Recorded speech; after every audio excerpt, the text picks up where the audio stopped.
നടന്ന സംഭവ വികാസങ്ങളുമായി വാരാന്ത്യ കാഴ്ച. ഏവർക്കും സ്വാഗതം.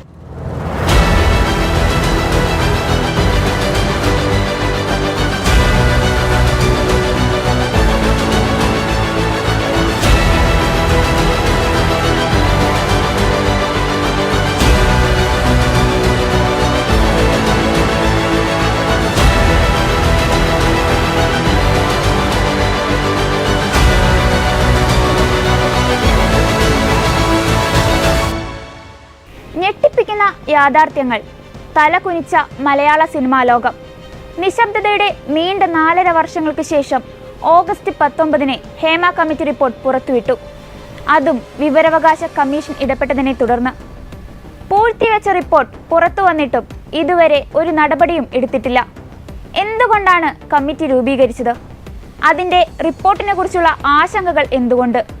ലൈംഗികാതിക്രമം, ലിംഗവിവേചനം, സ്ത്രീകളോടുള്ള മനുഷ്യത്വരഹിതമായ പെരുമാറ്റം എന്നിവയുടെ ഭയാനകമായ സംഭവങ്ങൾ മലയാള ചലച്ചിത്ര വ്യവസായത്തിൽ നടക്കുന്നതിൻ്റെ വെളിപ്പെടുത്തലാണിത്. സിനിമാ മേഖലയിലെ സ്ത്രീകൾ നേരിടുന്ന പ്രശ്നങ്ങൾ പരിശോധിക്കാൻ ചുമതലപ്പെടുത്തിയ റിട്ടയർഡ് ജസ്റ്റിസ് ഹേമ കമ്മീഷന്റെ റിപ്പോർട്ട് പുറത്തുവന്നു. സിനിമാ സെറ്റുകളിൽ സ്ത്രീകൾ കടുത്ത വിവേചനവും അവസരത്തിനു വേണ്ടി വിട്ടുവീഴ്ച ചെയ്യേണ്ട സ്ഥിതിയാണ് സ്ത്രീകൾക്കെന്ന് ഹേമ കമ്മിറ്റി റിപ്പോർട്ടിൽ പറയുന്നു. 4 വർഷം മുമ്പ് ഇത് സംബന്ധിച്ച റിപ്പോർട്ട് DGPക്ക് കൈമാറിയിരുന്നു. എല്ലാ തൊഴിലിടങ്ങളിലും സ്ത്രീകൾക്ക് സുരക്ഷ ഉറപ്പാക്കേണ്ടത് പരിഷ്കൃത സമൂഹത്തിന്റെ പ്രധാന ഉത്തരവാദിത്തമാണ്. റിപ്പോർട്ട് വിശദമായി പഠിക്കട്ടെ എന്ന് കേരള സാംസ്കാരിക വകുപ്പ് മന്ത്രി പറയുമ്പോൾ ഇത് ആരുടെ കണ്ണിൽ പൊടിയിടാൻ? 2019 ഡിസംബർ 31 സർക്കാരിന് ലഭിച്ച ഈ റിപ്പോർട്ട് 4.5 വർഷം പിന്നെ എന്തു ചെയ്തു? റിപ്പോർട്ട് വായിച്ച് നടപടി കൈക്കൊണ്ടിരുന്നെങ്കിൽ ഈ 5 വർഷത്തിനിടയിൽ സംഭവിച്ച അതിക്രമങ്ങളെങ്കിലും ഇല്ലാതാക്കാമായിരുന്നില്ലേ? വ്യക്തിപരമായ പരാതി നൽകാതെ നടപടി എടുക്കാൻ ആകില്ല എന്ന സംസ്ഥാന മുഖ്യമന്ത്രിയുടെ നിലപാട് ഒരു ഭരണ നേതൃത്വത്തിനും ചേർന്നതല്ല. ഒരു കമ്മീഷനെ നിയോഗിച്ച് തെളിവുകളും സാക്ഷിമൊഴികളും ലഭിച്ചിട്ടും വ്യക്തിപരമായ പരാതിക്ക് വേണ്ടി കാത്തിരിക്കുന്നത് ആരെ പ്രീതിപ്പെടുത്തുവാൻ, ആരെ സംരക്ഷിക്കുവാൻ? തെറ്റ് ചെയ്തെന്ന് പൂർണ്ണ വ്യക്തത വന്നിട്ടും അത് കണ്ടില്ലെന്ന് നടിക്കുന്നത് അതിനൊപ്പം തന്നെ തെറ്റാണ്. കേരള സാംസ്കാരിക വകുപ്പും വനിതാ കമ്മീഷനും മൗനം നടിക്കുന്നത് ആരുടെ കണ്ണിൽ പൊടിയിടാൻ? സിനിമാ മേഖലയിൽ വ്യാപകമായി ലൈംഗിക ചൂഷണം നടക്കുന്നുവെന്ന് ഒന്നിലധികം പേർ മൊഴി നൽകി. അതിക്രമം കാട്ടുന്നവരെ സംരക്ഷിക്കാനും ചൂഷണം ചെയ്യാനും പ്രധാന താരങ്ങളടക്കമുണ്ട്. ഏജന്റുമാരും മേഖലയിൽ ലൈംഗിക ചൂഷണത്തിനടക്കം പ്രവർത്തിക്കുന്നുണ്ടെന്ന് റിപ്പോർട്ട് തുറന്നു കാണിക്കുന്നു. വഴിവിട്ട കാര്യങ്ങൾ ചെയ്യാൻ നിർമ്മാതാക്കളും സംവിധായകരും നിർബന്ധിക്കുന്നുവെന്നാണ് റിപ്പോർട്ട് പറയുന്നത്. സഹകരിക്കാൻ തയ്യാറാകാത്തവർക്ക് അവസരം നിഷേധിച്ചൊഴിവാക്കുന്ന രീതിയാണ് മലയാള സിനിമാ രംഗത്തുള്ളതെന്നും റിപ്പോർട്ട് വ്യക്തമാക്കുന്നു. സ്ത്രീകൾ മാത്രമല്ല, പുരുഷന്മാരും സിനിമാ രംഗത്ത് നിശബ്ദരാക്കപ്പെട്ടുവെന്നാണ് മറ്റൊരു വിമർശനം. മൊഴി നൽകാൻ സാക്ഷികൾ തയ്യാറായത് ഭയത്തോടെയാണ്. അതിക്രമം കാട്ടിയ പലരും ഉന്നതരെന്ന് മൊഴി കിട്ടിയിട്ടുണ്ട്. സിനിമാ മേഖലയിലെ സ്ത്രീകൾക്ക് പോലീസിനെ പരാതിയുമായി സമീപിക്കാൻ കഴിയാത്ത നിലയാണ്. അങ്ങനെ പരാതി നൽകിയാൽ പ്രത്യാഘാതം ഭീകരമെന്ന ഭീഷണിയാണ് ഉണ്ടാവുന്നത്. നിയമപരവും സാങ്കേതികവുമായിട്ടുള്ള ഒരു പ്രശ്നമുണ്ട്. ആദ്യം അത് മനസ്സിലാക്കണം. ഈ കമ്മീഷൻ റിപ്പോർട്ടിന്റെ ഭാഗമായി FIR ഇടണമെന്ന് ഒരാൾക്കും പറയാൻ പറ്റില്ല. Commission report before the law ഒരു വാലിഡിറ്റി ഇല്ലാത്തതാണ്. ആദ്യങ്ങൾ മനസ്സിലാക്കണം. ഇതിന്റെ ഭാഗമായി ഇൻവെസ്റ്റിഗേഷൻ നടത്തണം. പോലീസ് ഇൻവെസ്റ്റിഗേഷൻ നടത്തി ഇൻവെസ്റ്റിഗേഷന്റെ ഭാഗമായി രൂപപ്പെടുന്ന റിപ്പോർട്ടിന്റെ അടിസ്ഥാനത്തിൽ മാത്രമേ മുമ്പോട്ട് പോകാൻ സാധിക്കൂ. ഇപ്പൊ ഏതാണ്ട് പിക്ചർ റെഡിയായിട്ട് വരികയാണ്. യാതൊരു സംശയവും വേണ്ട. ഈ മേഖലയുമായി ബന്ധപ്പെട്ടുകൊണ്ടുള്ള എല്ലാ ഇത്തിക്കണ്ണികളെയും മുഴുക്കുത്തുകളെയും നിയമത്തിന്റെ മുമ്പിൽ കൊണ്ടുവരുന്നതിനുള്ള ശക്തമായിട്ടുള്ള നിലപാടായിരിക്കും ബഹുമാനപ്പെട്ട ഗവൺമെന്റ് സ്വീകരിക്കുക. സോഷ്യൽ മീഡിയ ആക്രമണവും പരാതി നൽകാതിരിക്കാൻ കാരണമാണ്. സ്ത്രീകളെ അശ്ലീല ഭാഷയിലൂടെ സൈബർ ആക്രമണത്തിന് വിധേയരാക്കുന്നുവെന്നും റിപ്പോർട്ട് കുറ്റപ്പെടുത്തുന്നു. മലയാള സിനിമ ചിലരുടെ കൈകളിലാണെന്നും റിപ്പോർട്ട് പറയുന്നു. ആഭ്യന്തര പരാതി പരിഹാര സമിതികളെ ഈ താരങ്ങൾ ഭീഷണിപ്പെടുത്തുന്നു. സ്ത്രീകൾ എന്തിനും വഴങ്ങുമെന്ന പൊതു കാഴ്ചപ്പാട് സിനിമാ രംഗത്തുണ്ട്.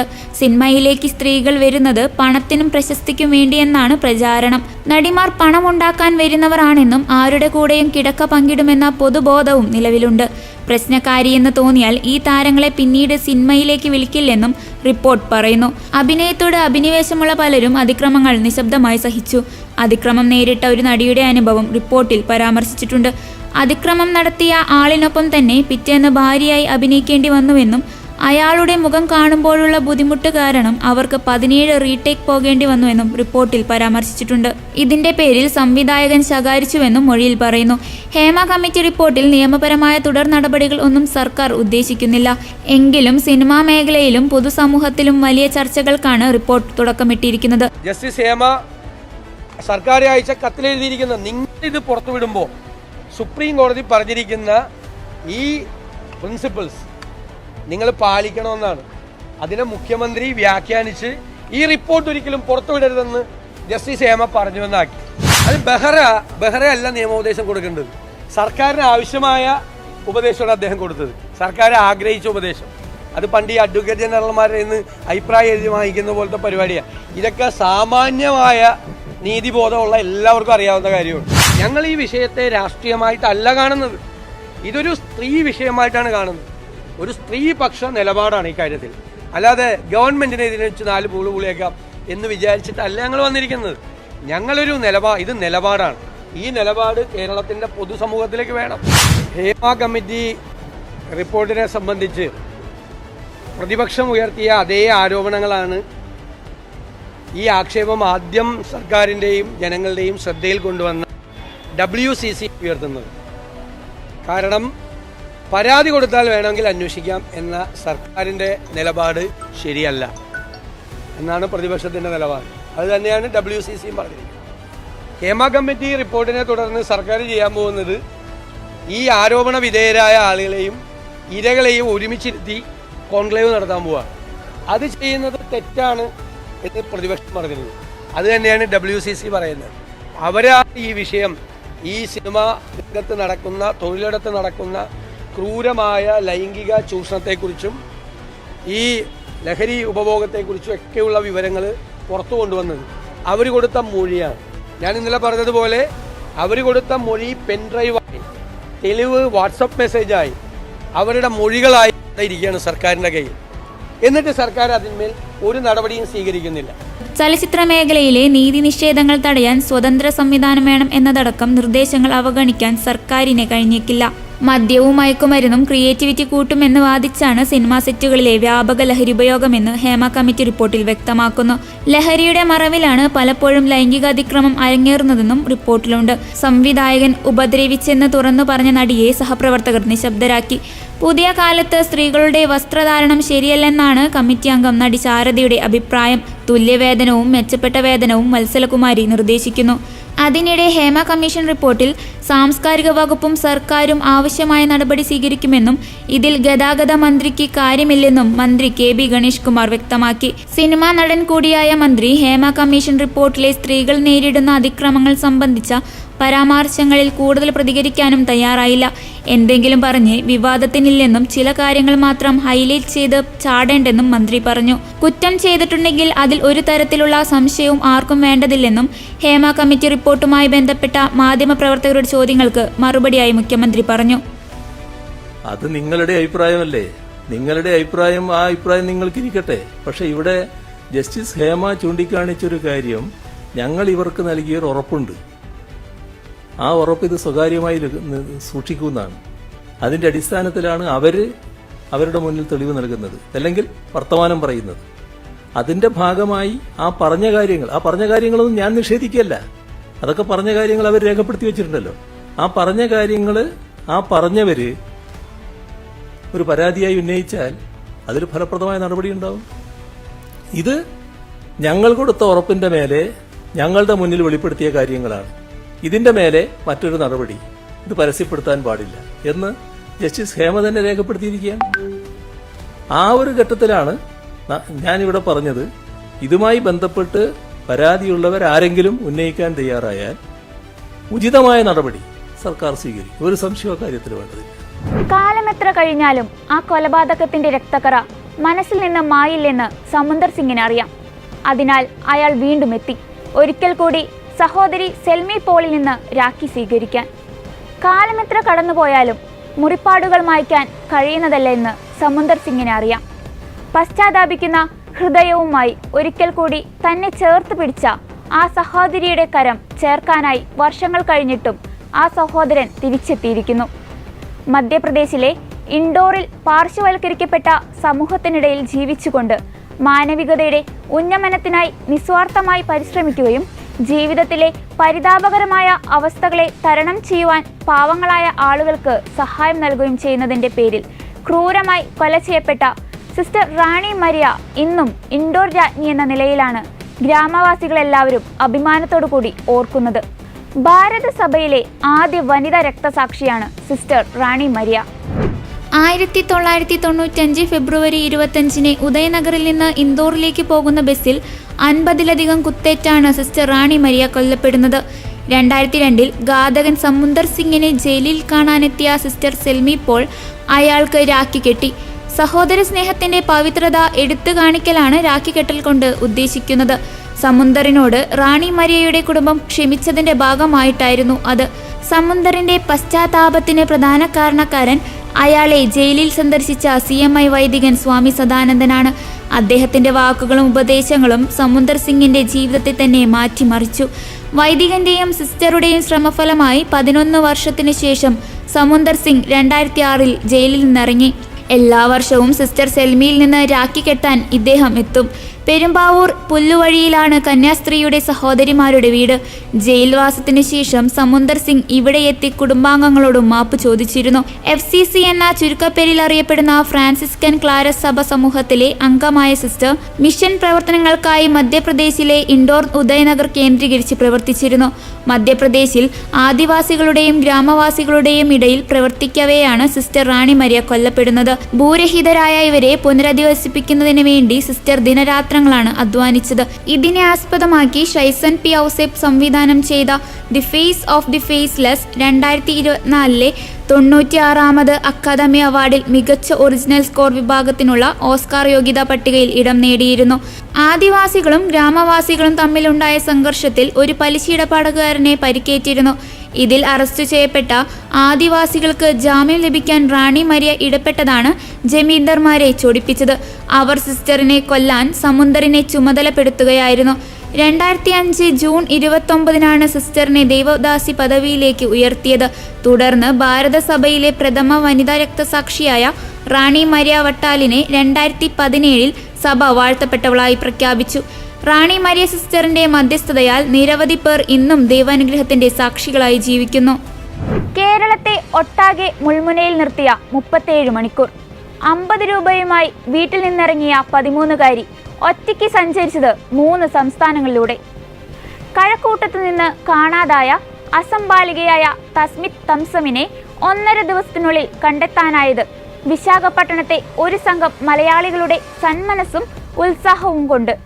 ആരും ആവശ്യപ്പെടാതെ തന്നെ ബുധനാഴ്ച രാത്രി 10 വിശാഖപട്ടണം റെയിൽവേ സ്റ്റേഷനിലെത്തി 12 പേരടങ്ങുന്ന മലയാളി സംഘം നടത്തിയ പരിശോധനയാണ് പെൺകുട്ടിയിലേക്ക് വഴികാട്ടിയത്. തിരുവനന്തപുരത്ത് നിന്ന് കുട്ടി ചെന്നൈയിലെത്തിയെന്ന് സമൂഹ മാധ്യമങ്ങളിലൂടെ അറിഞ്ഞതിന് പിന്നാലെയാണ് തുടർ യാത്രയിൽ ആന്ധ്രയിലെ വിശാഖപട്ടണം കടന്നുപോകാൻ സാധ്യതയുണ്ടെന്ന നിഗമനത്തിൽ അവിടുത്തെ മലയാളി സംഘം റെയിൽവേ സ്റ്റേഷനിൽ പരിശോധനയ്ക്കിറങ്ങിയത്. 1.5 ദിവസം നീണ്ട തിരച്ചിലിനൊടുവിൽ കുട്ടിയെ കണ്ടെത്തിയെന്ന സന്തോഷ വാർത്ത പിതാവിനെ പോലീസ് വിളിച്ചറിയിച്ചു. മകളെ തിരിച്ചു കിട്ടാൻ അമ്മ ചൊല്ലിയ പ്രാർത്ഥനകൾക്കുള്ള ഉത്തരമായിരുന്നു അത്. കാണാതായ കുട്ടി ജീവിതത്തിൽ ആദ്യമായി ട്രെയിനിൽ കയറുന്നത് അന്നാണ്. കഴക്കൂട്ടത്ത് ജീവിതം മുന്നോട്ടു പോകുമ്പോഴാണ് അപ്രതീക്ഷിത വേദന ഈ കുടുംബത്തെ തേടിയെത്തിയത്. ചേച്ചി തന്നെ അടിക്കുന്നതായി ഇളയ മകൾ ഫോണിൽ വിളിച്ചു പറഞ്ഞതിനനുസരിച്ചാണ് സ്കൂളിലെ ജോലിക്കിടെ അമ്മ വീട്ടിലേക്ക് ഓടിയെത്തിയത്. ദേഷ്യത്തിൽ കുട്ടിയെ അടിച്ച ശേഷം തിരികെ സ്കൂളിലേക്ക് പോയി. ഒരടി കൊടുത്തതിന്റെ പേരിൽ മകൾ എന്തിന് വീട് വിട്ടിറങ്ങിയെന്ന ചോദ്യത്തിനു മുന്നിൽ ഉത്തരമില്ലാതെ നിന്ന കുടുംബത്തിനു മുന്നിലേക്കാണ് രാത്രി ആശ്വാസ വാർത്ത എത്തിയത്. ഒടുവിൽ മലയാളികളുടെ കൂട്ടായ്മയാണ് വിശാഖപട്ടണത്ത് ട്രെയിനിൽ ബുധനാഴ്ച രാത്രി 10 കുട്ടിയെ കണ്ടെത്തിയത്. മാതാപിതാക്കളുടെ അടുത്തേക്ക് തിരിച്ചു പോകാൻ താല്പര്യമില്ലാത്ത രീതിയിലാണ് കുട്ടി പ്രതികരിച്ചതെന്ന് ഇവർ പറയുന്നു. അടിച്ചതുകൊണ്ടാണ് വീട് വിട്ടുപോയതെന്ന കുട്ടിയുടെ മൊഴിയും സ്ഥിരമായി അടിക്കാറുണ്ടെന്ന അയൽവാസികളുടെ മൊഴിയും ഗൗരവമായി പരിശോധിക്കുമെന്നും പോലീസ് അറിയിച്ചു. മകളെ കണ്ടെത്തിയ സന്തോഷത്തിലാണ് മാതാപിതാക്കൾ. വീഡിയോ കോളിലൂടെ സംസാരിച്ച മകൾ അമ്മ തല്ലിയത് കൊണ്ടാണ് വീട് വിട്ടുപോയതെന്ന് പിതാവിനോട് പറഞ്ഞു. ഇനി മകളെ ആരും തല്ലില്ല എന്ന ഉറപ്പും പിതാവ് നൽകിയിട്ടുണ്ട്. മകൾ തിരിച്ചു വന്നാൽ കുടുംബത്തിലുള്ളവരെയും കൂട്ടി തിരികെ അസമിലേക്ക് പോകാനാണ് പിതാവിന്റെ തീരുമാനം. ചൊവ്വാഴ്ച പകലും രാത്രിയും തിരഞ്ഞിട്ടും കാണാതായ 13-കാരിയെക്കുറിച്ച് ഒരു വിവരവും ലഭിക്കാതിരിക്കെ ആദ്യ തുമ്പായത് കന്യാകുമാരി ഐലൻഡ് എക്സ്പ്രസിലുണ്ടായിരുന്ന ബബിത എന്ന യാത്രക്കാരി എടുത്ത ചിത്രം. അതുവരെ തിരുവനന്തപുരം മുതൽ പാലക്കാട് വരെ ഊഹം വെച്ച് തപ്പിത്തടഞ്ഞ പോലീസിനെ പിടിവള്ളിയായത് ഈ ചിത്രം. തിരുവനന്തപുരത്ത് മെഡിക്കൽ കോഡിംഗ് പഠിക്കുന്ന ബബിത ചൊവ്വാഴ്ച ഉച്ചയ്ക്ക് 1 മണിയോടെയാണ് നെയ്യാറ്റിൻകരയിലെ വീട്ടിലേക്ക് പോകാൻ കൂട്ടുകാരുമൊത്ത് ബാംഗ്ലൂരു കന്യാകുമാരി എക്സ്പ്രസിൽ കയറിയത്. എതിർ സീറ്റിൽ കണ്ണീർ തുടച്ചുകൊണ്ട് സങ്കടഭാവത്തിലിരിക്കുന്നത് കണ്ടാണ് പെൺകുട്ടിയെ ബബിത ശ്രദ്ധിച്ചത്.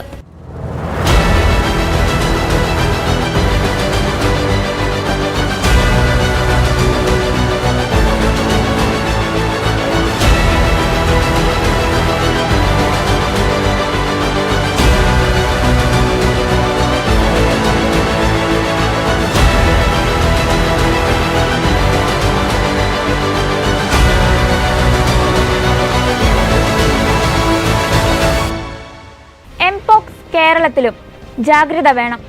ഇന്ത്യയിൽ ആദ്യമായി 2022 ജൂലൈ 14 കേരളത്തിലും പകർച്ചവ്യാധിയായ എംപോക്സ് റിപ്പോർട്ട് ചെയ്തിരുന്നു.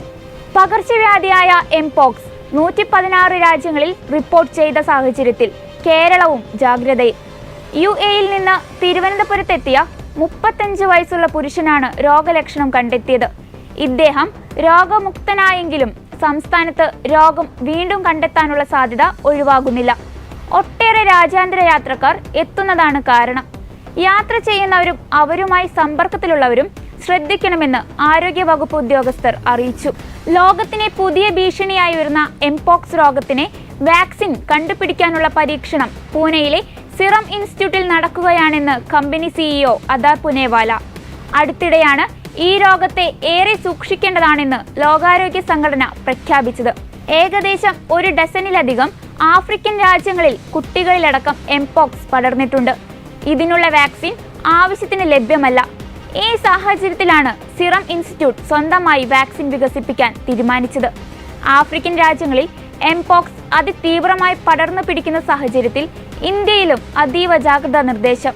ഇന്ത്യയിൽ കുരങ്ങുപനി ലക്ഷണങ്ങളോടെ എത്തുന്ന അന്താരാഷ്ട്ര യാത്രക്കാരെ നിരീക്ഷിക്കണമെന്നും ഇവർക്ക് ചികിത്സ ഉറപ്പാക്കണമെന്നുമാണ് കേന്ദ്രം വിമാനത്താവളങ്ങളിലും അതിർത്തിയിലും നൽകിയിരിക്കുന്ന നിർദ്ദേശം. ആഗോളതലത്തിൽ ഭീതിയുയർത്തിയ എംപോക്സ് ദശലക്ഷക്കണക്കിന് ആളുകളുടെ ജീവന് ഭീഷണിയാണ്. ഇതാണ് സിറം ഇൻസ്റ്റിറ്റ്യൂട്ട് സ്വന്തമായി വാക്സിൻ നിർമ്മിക്കാനിറങ്ങിയത്. ഇതിന്റെ പരീക്ഷണം മികച്ച രീതിയിൽ മുന്നോട്ടു പോകുന്നുണ്ട്. 1 വർഷത്തിനുള്ളിൽ തന്നെ മികച്ച ഒരു വാക്സിൻ കണ്ടെത്താൻ കഴിയുമെന്ന് പ്രതീക്ഷിക്കുന്നുവെന്നും പുനേവാല പറഞ്ഞു. രോഗം പിടിപെട്ടവർ കൂടുതലുള്ള ആഫ്രിക്കൻ രാജ്യമായ കോങ്കോയിലേക്ക് അടുത്തയാഴ്ച തന്നെ അമേരിക്കയിൽ നിന്നുള്ള വാക്സിൻ എത്തുമെന്നാണ് വിദേശ വാർത്താ ഏജൻസികൾ റിപ്പോർട്ട് ചെയ്യുന്നത്. 30 ലക്ഷം ഡോസ് വാക്സിനാണ് കോങ്കോയ്ക്ക് ആവശ്യം. അമേരിക്കയ്ക്കു പുറമെ ഡെൻമാർക്കും ജപ്പാനും എംപോക്സിനെതിരെയുള്ള വാക്സിൻ വികസിപ്പിച്ചിട്ടുണ്ട്. ഇന്ത്യയിൽ ഇതുവരെ എംപോക്സ് റിപ്പോർട്ട് ചെയ്യപ്പെട്ടിട്ടില്ലെങ്കിലും വിമാനത്താവളത്തിലും അതിർത്തികളിലും കൃത്യമായ പരിശോധന വേണമെന്ന് കേന്ദ്ര ആരോഗ്യ മന്ത്രാലയം നിർദ്ദേശിച്ചിട്ടുണ്ട്.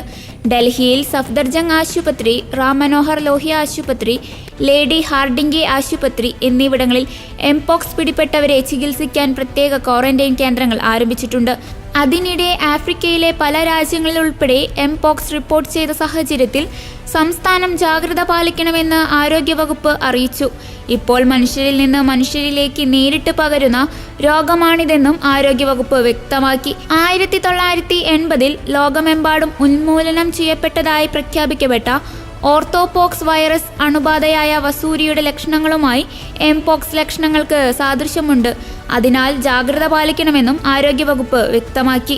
PG ഡോക്ടറുടെ ദേഹത്ത് 14 മുറിവുകൾ, കഴുത്തുഞെരിച്ച് ശ്വാസം മുട്ടിച്ചു കൊന്നു. ഏവരുടെയും മനസ്സ് മുറിപ്പെടുത്തുന്ന വാർത്തയായിരുന്നു ഇത്. കൊൽക്കത്തയിൽ അതിക്രൂരമായി പീഡിപ്പിച്ചതിനു ശേഷം PG ഡോക്ടറെ കൊലപ്പെടുത്തിയ സംഭവത്തിൽ രാജ്യത്താകെ പ്രക്ഷോഭം നടക്കുകയാണ്.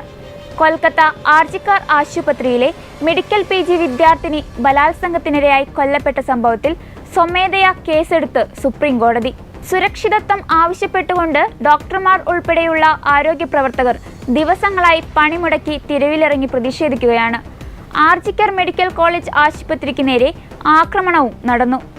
ഓഗസ്റ്റ് 9-നാണ് കൊൽക്കത്ത ആർജിക്കാർ സർക്കാർ മെഡിക്കൽ കോളേജിലെ സെമിനാർ ഹാളിൽ വെച്ച് PG ഡോക്ടറെ അതിക്രൂരമായി ബലാത്സംഗം ചെയ്ത് കൊലപ്പെടുത്തിയത്. 31 വയസ്സുകാരിയായ ഡോക്ടറെ ഓഗസ്റ്റ് 9 ആശുപത്രി വളപ്പിൽ ബലാത്സംഗം ചെയ്ത് കൊലപ്പെടുത്തിയ നിലയിൽ കണ്ടെത്തിയത്.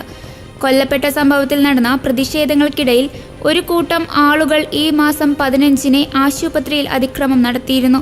തുടർന്ന് അഡ്മിനിസ്ട്രേറ്റീവ് ചുമതലയിലുണ്ടായിരുന്ന ആളുകൾക്കെതിരെ നടപടി വേണമെന്ന് വിദ്യാർത്ഥികൾ ആവശ്യപ്പെട്ടു. കഴിഞ്ഞ ദിവസം സ്വസ്ഥ ഭവനിലേക്ക് വിദ്യാർത്ഥികളും റെസിഡന്റ് ഡോക്ടർമാരും മാർച്ച് നടത്തിയിരുന്നു.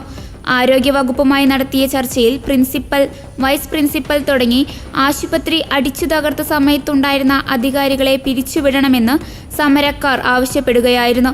അതേസമയം പ്രതിഷേധക്കാരുടെ ആവശ്യപ്രകാരം കൊൽക്കത്ത നാഷണൽ മെഡിക്കൽ കോളേജ് ആശുപത്രിയിലെ പ്രിൻസിപ്പൽ ചുമതലയിൽ നിന്നും സന്ദീപ് ഘോഷിനെ നീക്കം ചെയ്തു. ദില്ലിയിൽ സമരം നടത്തുന്ന ഡോക്ടർമാർക്ക് ഡ്യൂട്ടിയിൽ തിരികെ കയറാൻ അടിയന്തര നിർദ്ദേശം. ദില്ലി എയിംസ് അധികൃതരാണ് ഡോക്ടർമാരോട് എത്രയും വേഗം ഡ്യൂട്ടിയിൽ തിരികെ കയറണമെന്നും അല്ലാത്ത പക്ഷം കർശന നടപടിയെടുക്കുമെന്നും താക്കീത് നൽകിയത്. ചർച്ചകൾക്ക് ശേഷം തീരുമാനമെന്ന് ഡോക്ടർമാർ പ്രതികരിച്ചു. അതേസമയം രാജ്യതലസ്ഥാനത്ത് മറ്റ് ആശുപത്രികളിൽ റെസിഡന്റ് ഡോക്ടർമാർ സമരം തുടരുകയാണ്. കൊൽക്കത്ത കൊലപാതകത്തെ തുടർന്ന് രാജ്യതലസ്ഥാനത്തും ശക്തമായ സമരമാണ് റെസിഡന്റ് ഡോക്ടർമാർ തുടരുന്നത്. ഇരയ്ക്ക് നീതി എന്ന മുദ്രാവാക്യത്തോടൊപ്പം ആരോഗ്യ പ്രവർത്തകർക്കെതിരെ നടക്കുന്ന അക്രമങ്ങൾ തടയാൻ അടിയന്തര നിയമനിർമ്മാണവുമെന്ന ആവശ്യവും ദില്ലിയിൽ ഡോക്ടർമാർ ഉയർത്തിയിരുന്നു. സംഭവത്തിൽ പ്രതിഷേധം കടുത്തതോടെ അന്വേഷണം CBI ഏറ്റെടുത്തു. മുൻ പ്രിൻസിപ്പൽ ഡോക്ടർ സന്ദീപ് ഘോഷ് അടക്കം 5 ഡോക്ടർമാരെയാണ് പോളിഗ്രാഫ് പരിശോധന നടത്തിയത്. ഇക്കാര്യം ആവശ്യപ്പെട്ട് CBI സീൽദ ACJM കോടതിയെ സമീപിച്ചിരുന്നു. സംഭവത്തിൽ സ്വമേധയാ കേസെടുത്ത സുപ്രീം കോടതി വാദം കേൾക്കുന്നതിനിടെ വെള്ളിയാഴ്ച വൈകിട്ട് 5 മണിക്കകം ആവശ്യമായ ഉത്തരവുകൾ പുറപ്പെടുവിക്കാൻ സീൽദ കോടതിയോട് നിർദ്ദേശിച്ചു. തുടർന്നാണ് നുണപരിശോധനയ്ക്ക് അനുമതി നൽകിയത്. വനിതാ ഡോക്ടർ കൊല്ലപ്പെട്ട ദിവസം ജോലിയിലുണ്ടായിരുന്ന 5 ഡോക്ടർമാരെയാണ് നുണപരിശോധനയ്ക്ക് വിധേയരാക്കുന്നത്. കേസിലെ മുഖ്യപ്രതി സഞ്ജയ് റോയിയുടെ നുണപരിശോധനയ്ക്കും CBI അനുമതി തേടിയിട്ടുണ്ട്. പോളിഗ്രാഫ് പരിശോധനയുടെ ഫലം കുറ്റസമ്മതമായി കണക്കാക്കില്ല, കോടതിയിൽ സ്വീകാര്യവുമല്ല. എന്നാൽ സംശയിക്കുന്നയാളിൽ നിന്ന് ലഭിക്കുന്ന സൂചനകൾ അന്വേഷണം മുന്നോട്ട് കൊണ്ടുപോകാൻ സഹായിക്കും. അതിനിടെ കൊൽക്കത്തയിൽ വനിതാ ഡോക്ടറെ ബലാത്സംഗം ചെയ്തു കൊലപ്പെടുത്തിയ കേസിൽ തെളിവുകളെല്ലാം മാറ്റിയിരുന്നെന്ന് വെളിപ്പെടുത്തി CBI. സംഭവം നടന്ന് 5-ാം ദിവസമാണ് കേസ് അന്വേഷണം കൈമാറിയതെന്നും CBIക്ക് വേണ്ടി solicitor general Tushar Mehta supreme കോടതിയെ അറിയിച്ചു. സംഭവത്തിൽ സുപ്രീം കോടതി സ്വമേധയാ എടുത്ത കേസ് പരിഗണിക്കവെയാണ് CBIയുടെ പരാമർശം. സുപ്രീം കോടതി ആവശ്യപ്പെട്ടതുപ്രകാരമാണ് കേസിന്റെ തൽസ്ഥിതി റിപ്പോർട്ട് CBI സമർപ്പിച്ചത്. കേസിൽ കൊൽക്കത്ത പോലീസ് രേഖപ്പെടുത്തിയ തീയതിയിലും സമയത്തിലും പ്രശ്നങ്ങൾ ഉണ്ടായിരുന്നതായും CBI ചൂണ്ടിക്കാട്ടി. ഈ ഒരാഴ്ച വാർത്താലോകത്ത് നടന്ന സംഭവ വികാസങ്ങളുമായുള്ള വാരാന്ത്യ കാഴ്ച ഇവിടെ സമാപിക്കുന്നു. നന്ദി.